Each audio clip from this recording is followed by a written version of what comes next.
We're shedding our masks and breaking down walls. Hell, we may even drop our drawers. That's right. We're Going Commando with Angela and Dana. Hi, everybody. I'm Dana Sardano, and this is Angela DiMarco, and we are Going Commando. Going Commando is a little show that we put together because, we see the importance of authenticity and how important it is to connect with other individuals by just being human beings. And we think we're funny. So here we are. We think we're so funny. You have to believe us. We're telling you how funny we are. If we can't convince you we're funny. Dana, I was editing the episode with Tyler that we just did, which was episode 35. So much fun, Tyler Schmoker. And I'm sitting here like, my husband walks in, I'm like, is it weird that I like watching myself on these things? Like that I find Dana hilarious. Like, and what did he say? He just shook his head. He doesn't get it. Meanwhile, because I pull timestamps. So when I was pulling timestamps, I got my earphones in and I'm sitting here giggling like a child. And my husband walks into my office and he's like, all he sees is me sitting by myself laughing. At yourself, watching yourself. I'm like, that's me. Same thing. He's like, okay. I know. Right. Okay. But you know what? It sounds so weird, right? This is like the thing. We joke about how we think we're so funny, but it's just having the confidence to admit that it doesn't matter if other people think we are. It's like, I'm not hiding behind like someone thinking, oh, she's so full of herself. It's like, no, I entertain myself. That's all that matters. Yeah. I had a conversation and I hope maybe he's watching this. Roger Sargent the other day. Hi, Roger. And hi, Roger. Hope you're here. And one of the things that he said was, he was talking about my upbeatness, making up words as I go along, but he was talking about that. And what he said was interesting. He said, you are constantly, and I noticed this about you, Angela, you are constantly like at the ready with laughter. He's like, even when you're talking, regardless of what it is, you're smiling. And it's true. Like I always feel like a giggle or a chuckle, right here. That's why I love talking to you, because everything I say is funny. Like, hey, look, oh my God, I'm fucking hilarious. Yeah. See? I know. People, find your people. Because you're watching this going, these two aren't funny at all, but we think so. And the reality is in here, that's all that matters. It's all that matters. Right. Of course we want to inform, entertain, all that good stuff, right? Yeah. But the reason why we started Commando was truly that Dana has helped me so much become the person that I am, like light years ahead with my empowerment. What did you say? Something snarky? Oh, of course. No, but these really started so that like we can kind of like publicize the wisdom that Dana gives to me every single day. Okay. And it's just kind of like evolved into this thing where it's like we have these conversations and you throw out these nugs and we're kind of dumb and stupid with our tomfoolery. Thank you, Roger, for the term.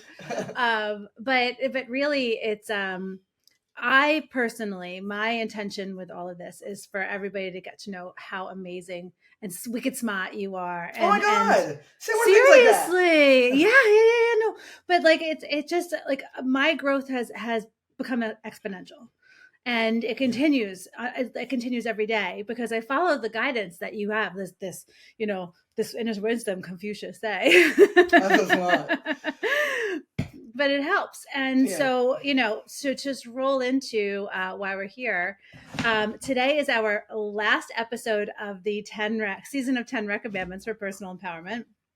And we're on the 10th Recommandment. We've had some stops along the way with guests, which has been so much fun. Yeah. But so today we're here to talk about the big one, the number 10, the Mac Daddy, and then talk about what's going to happen after. 10 Recs before we close the season. We've got a little special episode coming up. So Dana's going to go into the 10th rec, and then we're going to kind of like riff on that for a little bit and see where it takes us as usual. No real agenda. I have to tell you, Angela, I'm always flattered, humbled, even maybe a little bit even uncomfortable when you, in a good way, when you say, oh yeah, Dana's wisdom and I've learned so much from it and all this stuff. I just happened to bump into life first, a couple of years older than you, right? So I just bumped into life first, figured shit out, put it in a book because we need a guidebook, right? And you are so committed to yourself and committed to being happy and having a great life. You follow this wisdom. But I'll tell you, I only sit here because I follow this wisdom. You know, I always joke, I don't write the news, I just report it. You know, it's not that I'm so smart, even though, please keep saying it because I love it. But it's not that I'm so smart. I just figured things out, and a lot of them I figured out the hard way. So it's available to all of us. We just have to be aware and willing. All right, with that said, the 10th recommandment, I shall not live in fear. Rather, I shall recognize that all thoughts, emotions, and behaviors reside in just two camps, love and fear, period. This awareness helps me recognize my own thought and behavioral patterns and affords me regular opportunities to alter my state of being by shifting to love every time I find myself in fear. By the way, there's an Oxford comment here. I just want to throw that out there. Fucking Oxford. That's for another day. We'll save that for another episode. But love and fear, I just gotta, get started on this. Go for it. I have been saying for years and years and years, to the point that I've had people have heated discussions with me, and I'm like, listen, I'm happy to have this conversation because I 100% believe that every thought, emotion we have, every action we take is based in either love or fear. Now, it doesn't have to be so extreme. People think love and they think they're, with their schmoopy somewhere, all hugs and kisses, and people think fear and they think they're in a closet with a knife, waiting for the intruder. But the reality is our emotions are on a spectrum, and they're, in the baseline, neutral, obviously, and they fall in one of those two places. So if I say anger, that does not fall under love. It's closer to fear, right? And if I say joy, it's closer to love. Hope is an interesting one because hope means you still carry fear, but you lean towards love. So it falls a little bit closer to center. It's really interesting. But everything we do, all of our motivation, if we stop and ask ourselves, what is my motivation? How do I feel? Then we can uncover what's driving me here. Yeah. And if I feel annoyed, then there's some sort of fear-driven response, and maybe I need to reevaluate that before I actually take action, because then we always know what happens next. Yeah, and I know this is part of Woo Woo, which is going to be like our next season, but you have that awesome love-fear spectrum. Yep. And I'm thinking of putting the graphic up so that people can understand like where you are, and if you're, I think you had said, like, if you're like 80% towards love, like you're living a good life, you're feeling pretty content, there's still that 20% that's rooted in fear. And those are the fears, like addressing those from the root cause of like, why am I afraid? What are the consequences? Is it rational? Is it irrational? And working through those fears helps us move more into the love spectrum. I don't know which way we're going here. So. We're just going to swim. Just keep swimming. I got to tell you, I'm glad you brought that up about rational and irrational, because we are human beings. We are wired to have fear. Fear is important. It is important. If I see a truck coming, I have to have enough fear because I'm aware that if I step in front of it, I will get hit by it. Right? Yeah. So fear is important. It's the irrational fear I'm talking about. It's that fear that is rooted in something within us that is out of balance. And it's important. Can I share a story? Go for it. Oh, story time. What are we? We're like 9 minutes in. Story time. So basically, okay. So again, I was married for 11 months. Proud moment. I brought this up several times. But when I got together with Derek, I was in my late 20s, early 30s. I was not as balanced, as aware and wise as I am now. But whatever, I was a bit of a train wreck. And so even there, I was compatible with him. We were in alignment. So I could easily say, he was a this and he was a that. But the reality is I was in alignment with all his, we'll use it again, his tomfoolery, just all of his ridiculousness. Yeah. I'm trying not to tell the whole story. So basically, we're together, total train wreck, on again, off again, on again, off again. He and I lived down in Florida together, and I came up north to visit my family, and I had this unhealthy interaction with my mother. And again, we've talked enough about that. We know that was a train wreck also. Come back to Florida, within months decide that I'm going to marry this guy, right? So we get married, we decide to elope, and it creates this even bigger shitstorm in my life because, I sucked, that I eloped and all these things. When I got married, we were getting married at the beach in Key West, and when I put my wedding dress on, I had an anxiety attack, and I never ever have anything like that. I had this anxiety attack. I should have known better.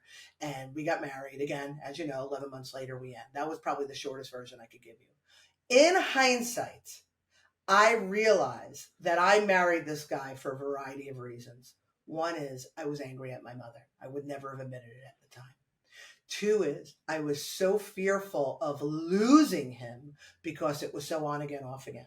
And this I've never said out loud to another human being. Commando, bra out of the shirt, right? Go. But when that weekend that we were getting married, we got into, of course, a big fight. And the only people that were there were a friend of mine who acted as my maid of honor, her husband or fiance at the time, and his brother. So everybody's flying in. He and I get into a big fight. He wasn't going to go pick up his suit. It was this whole thing. And I remember freaking out. And I'm like, if he doesn't pull it together and we don't get married now, chances are we'll never get married. And I forced it. And it was all fear driven. I said I loved him, but my love was rooted in fear because I didn't really truly understand what true love was at the time because I, again, was a train wreck. And I look at that all the time and I'm like, every decision I made, from dating him, from getting back together with him, from all of my behavior within the relationship to the last minute force feeding the marriage when it was on the ropes, and then the anxiety attack when I was about to get married.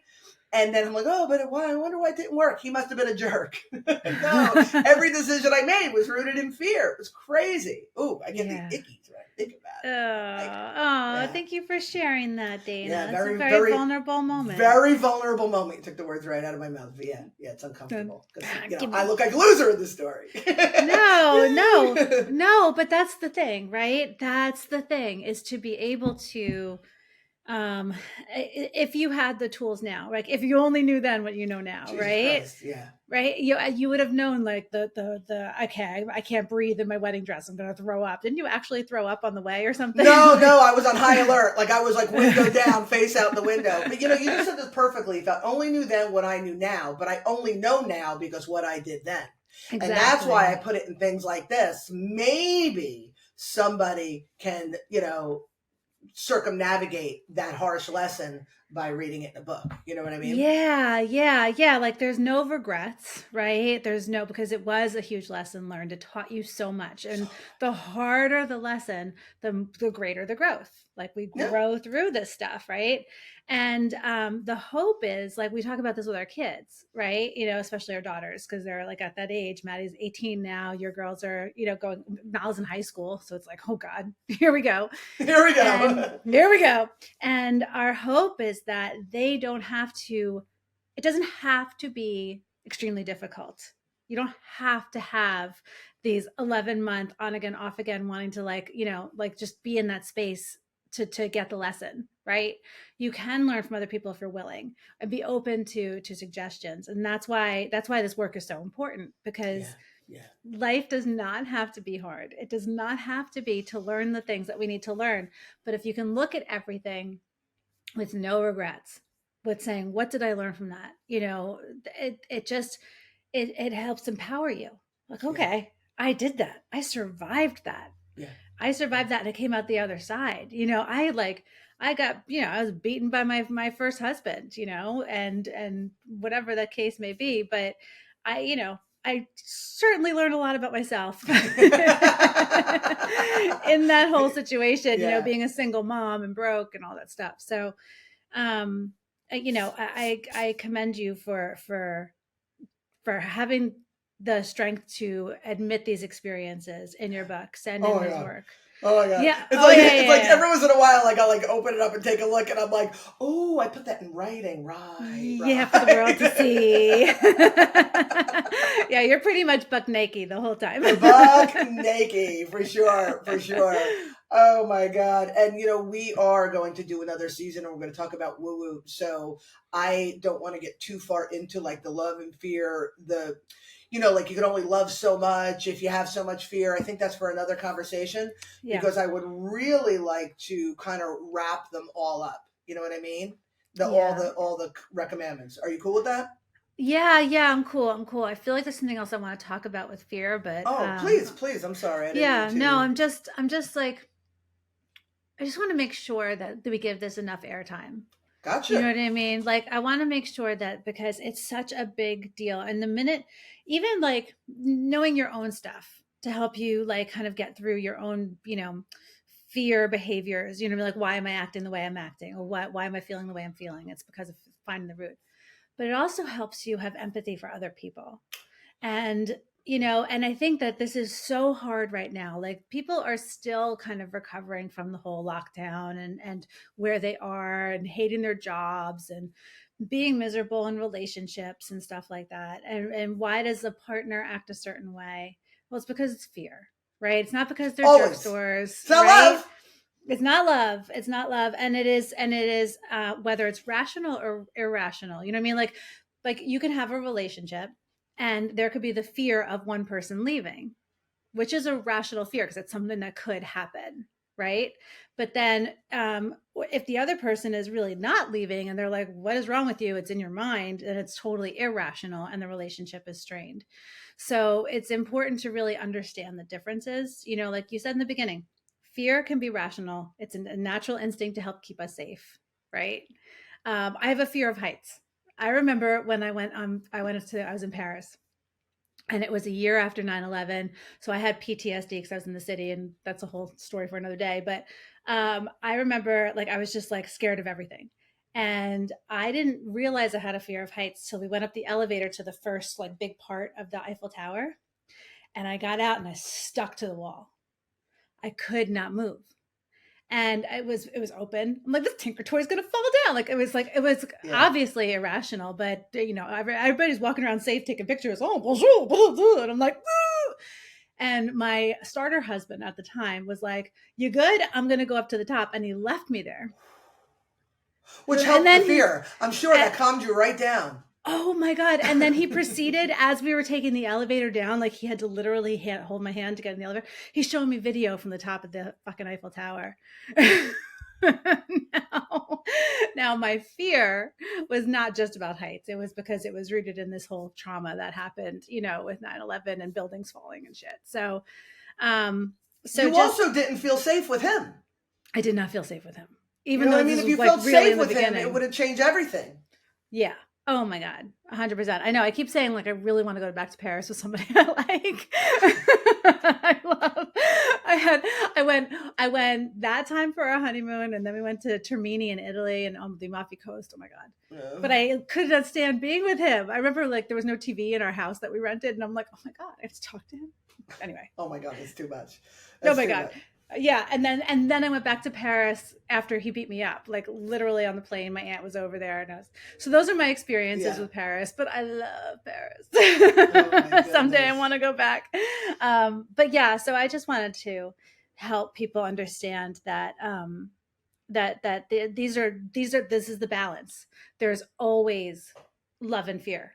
You're not with there's no like emotion. There's no state of being that is void of both, right? Like or either. Right. Yeah. So it's whatever's going on, and if you're just feeling neutral and content, that's a beautiful thing, right? It's a beautiful thing. You want to be like kind of relaxed and balanced, but you don't want your intentions to be rooted in fears. Yeah. And I want to add a very important piece. Like, how do I not be afraid? Right? How do I not be afraid? There's so many things out there that can create fear, the irrational fear. And really the answer is empowerment. whatever that looks like to you, however you get there. But when you are empowered, the fear, it diminishes. And I'll just give you an example. If I am walking down an alley at night and I'm alone and it's scary, right? I am going to be fearful, right? I can get attacked. I could get, whatever. Any of these things can happen. If I am walking down an alley at night and I'm a black belt in karate and I've got mace in one pocket and a gun in my hand and I'm walking with a guy who's 6'5", I am less likely to be fearful because I'm armed. And I'm armed in many different ways. And that's how I think about empowerment with fear. You know what I mean? There's so many things in the world to be scared of.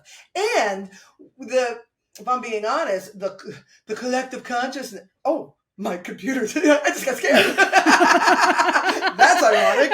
My computer just made a loud noise. And I'm a little jumpy. So we'll look at it. But the collective consciousness is rooted in fear. I mean, everything that's going on, it just keeps exacerbating this fear. So it's easy to be afraid. But when you stop and you ask yourself all of the things, and now is a perfect opportunity to go through all the recommandments, right? Yes. To ask yourself all of the things and to work on all of those things, then you become more anchored in who you are, and that you become impervious to that. Okay? Yes. So I'm going to go through the recommandments. Go for it. Yeah, it's perfect. Okay. Yeah. So I'm just going to list what they are, and then we can talk about that. So the first one is, and it's interesting, I put the first one and the last one at the either end, both ends of the book for a reason. The first one is, I shall not claim victimhood, about, feeling victimized. And the last one is about fear. So important. But the first one is, I'm not going to be a victim. Everything is information, et cetera, et cetera. The second one is about becoming entrenched in your emotions, understanding that your emotions are a guidance to you. The third one is about toxic behavioral patterns, and just being aware of the coping mechanisms that you've picked up along the way and the patterns that you've created and working through those. Fourth one's a doozy. And people read the book, they get to the fourth recommandment, and I get phone calls. Like a friend of mine was like, my chakras are all banged up. But the fourth one is about understanding your chakra system in the most practical sense and going through every stage of your development and seeing what things might have knocked it out of alignment and work on getting it in alignment. The fifth one is simply about being in the moment, being in the now, understanding contentment and what do I need in this moment. The sixth one is about judgment, attachment, expectations, and how all of those things rob you of your peace. And if you're aware of your attachments and aware of when you're judging and aware of how you expect things and are disappointed and you could work through that, total game changer. What was that? 6. 7 is, I always get tripped up here. 7, oh my God, denial. You know what I mean? It's about accepting that there's an issue and doing something about it. 8 is about your physical guidance system. Body's talking to you all the time, and it works in tandem with your emotional guidance system, which is recommandment 2. 9 is about being able to see the big picture, not being so caught up in the details of your existence that you let it cripple you and that you can't see that there's more to it. And 10, you're either in love or you're in fear. Pick one and own it. Anyway, so that's all of them. And when you use them, when you're aware of them, because sometimes fear might be stronger in your life, and another time your emotions might be stronger in your life, or next time you might be victim, but they all work together. And when you cross off all of them, okay, I'm doing this, you find yourself in alignment, and life is a beautiful thing. And Angela, you can attest to that. I sure as shit can. Sure as shit can. Sure as shit. I'm there's a reason why the book is in 10 recommandments, 10 stages, because each concept by themselves is so powerful, right? And the way that we have talked about it in each episode, even like breaking out judgments and then attachments and then expectations, because they're so different, right? To learn and to master these things. But there's a reason why you teach this on the platform on findweeklyou.com, because, you can read about it, you can practice it. The book is so great because you would weave in these stories of like being married for 11 months, and then you would put your spin on how you handled it. You know what I mean? Like, this is what I learned and gleaned from this experience. here are some things you can do that I did that have helped me. You know, it's not like don't become entrenched in your emotions and here's how you do it. Like no. It's like, here's how I did it and here's why it sucked. And that's why this book is so unique, because it's an autobiography. Yeah. You're hilarious. You're full frontal. Oh, I'm funny. Remember? We talked about that about 24 minutes ago. How hilarious you are. But when you can take, like Dana has a workshop and on finduniquelyyou.com where she does the 10 recommandments. It's 2 hours over 4 weeks. And you meet and you discuss these concepts and how they can apply to your life. And it's awesome, because that's why it helps me, because you and I talk. I could be like, I'm going through this, and you could be like, okay. Or I'll be like, dude, I have this pain in my foot. And you're like, what's going on in your life? I'm like, okay. Yeah. You're like, okay, what are you afraid of, or whatever. And it just really helps to riff on this stuff and to talk it through. And you do have the shorter workshops too, which is you have easy as 1, 2, 3, where you spend 3 hours in one session and you guys go through the first three recommandments. Because those are the foundation. Yep. And then you have Rec 4 is a fucking doozy, man. Not seriously. You get in there and you're like, whoa, I am banged up. That's when I was writing it, man. When I was writing this book, I would wake up and I'm like, Rob, I can't move. You know what I mean? Because I was purging and going through my own catharsis while doing it. You know what I mean? Yeah. So there is an opportunity not just to read the book and get to know Dana in that way or watch these episodes, but like to actually work with her. If you're ready, if you're like, dude, I want what these chicks are having, like give me what they're having. This is the work, and it makes it just so much more fun to have like what'd you call me? We call yourself a travel guide or something? What did you call yourself? Tour guide. Yeah. So honestly, it's been such an honor to be able to be like, Dana, you know, like, here's my situation. I'll leave you a voice clip. I'm like, this is what I'm doing. And you're like, okay, like full on. I would not be here I would not be in this space. Oh my goodness. I appreciate you appreciating me. The jackass in me sees the jackass in you. There's one more really important piece that I want to add to this. You know, so funny, like 15 minutes ago, I'm like, I think we're done here, but this is really important.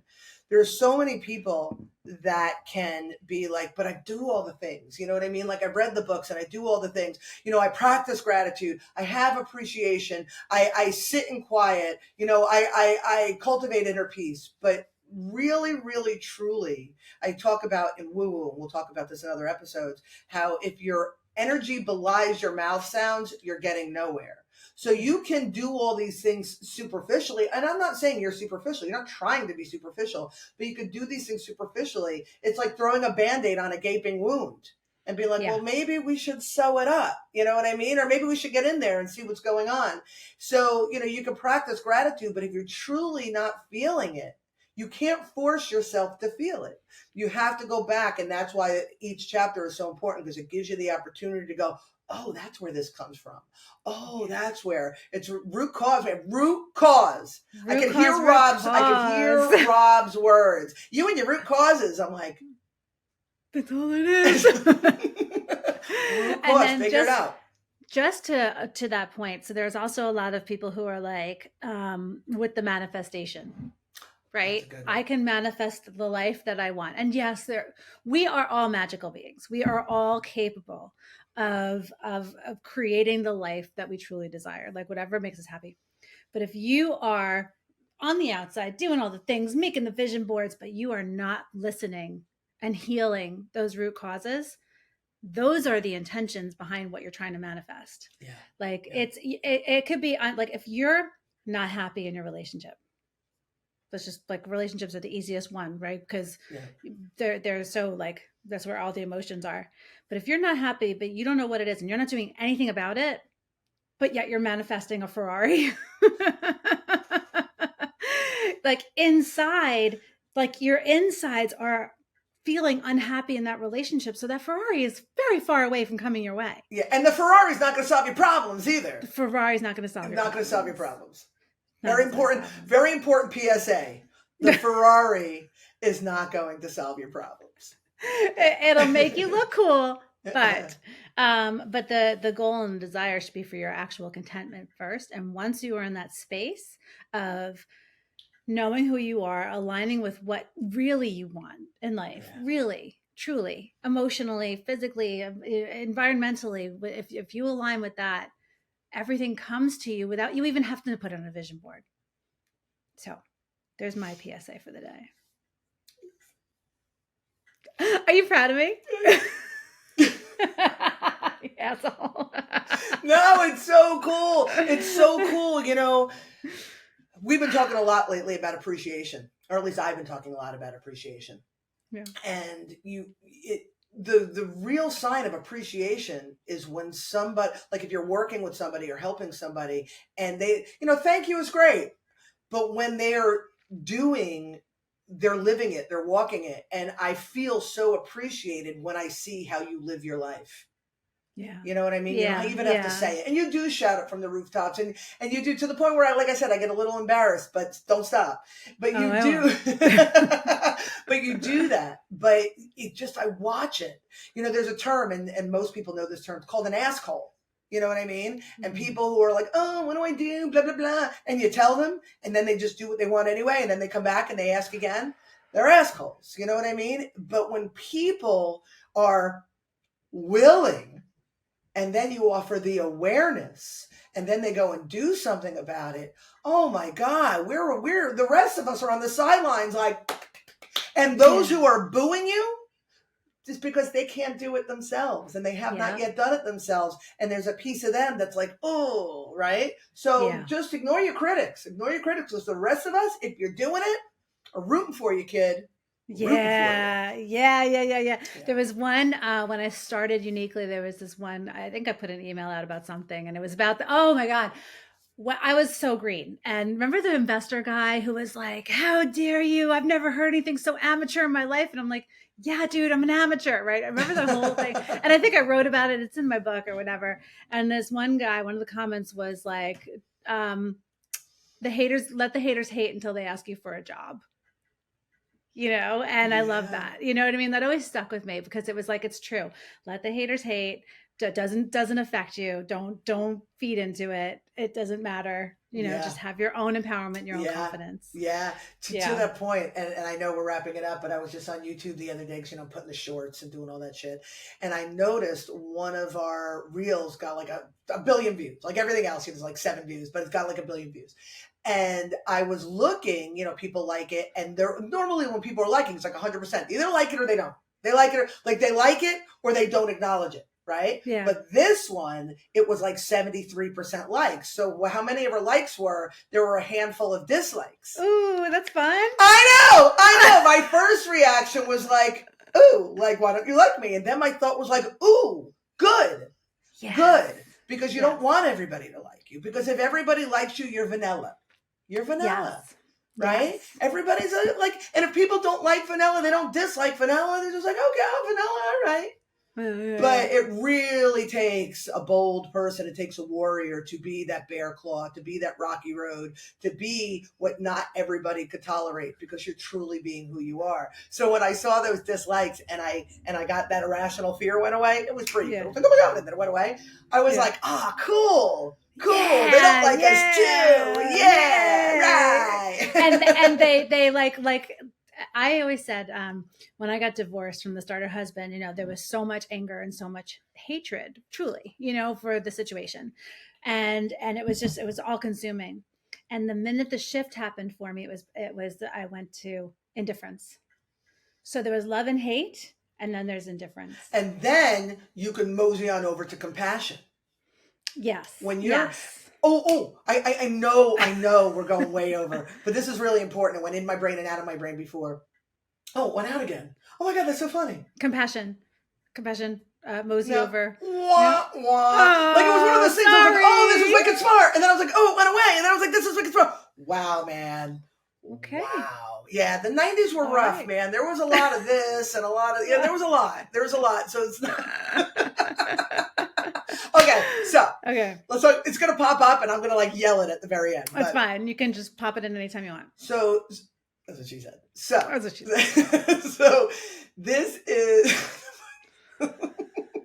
It's deteriorating fast. Let's close this thing up. Yeah, but yeah. This is the 10th Recommandment. We have completed the 10 Rec series, and our season finale is next. And if you're watching this, please stick around for the season finale, because we are going to talk about one of our greatest sources of contention.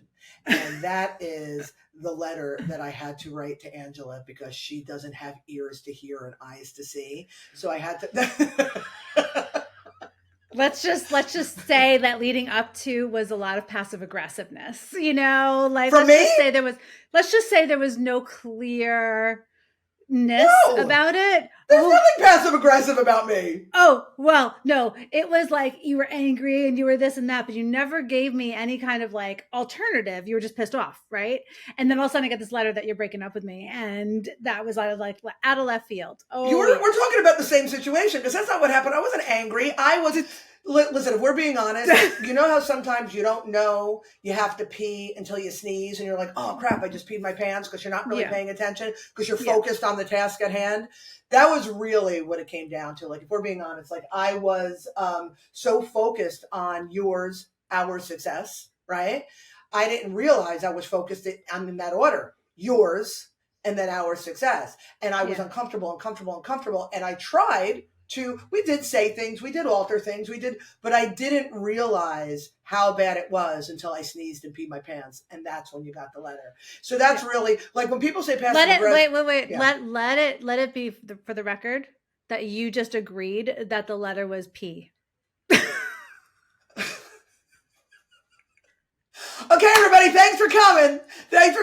See you next time. So Dana and I are going to do our little preambles. We're going to read the letter to you guys, and we're going to ask you to debate: was it a breakup letter? Was it as scathing? And was Angela's response rational?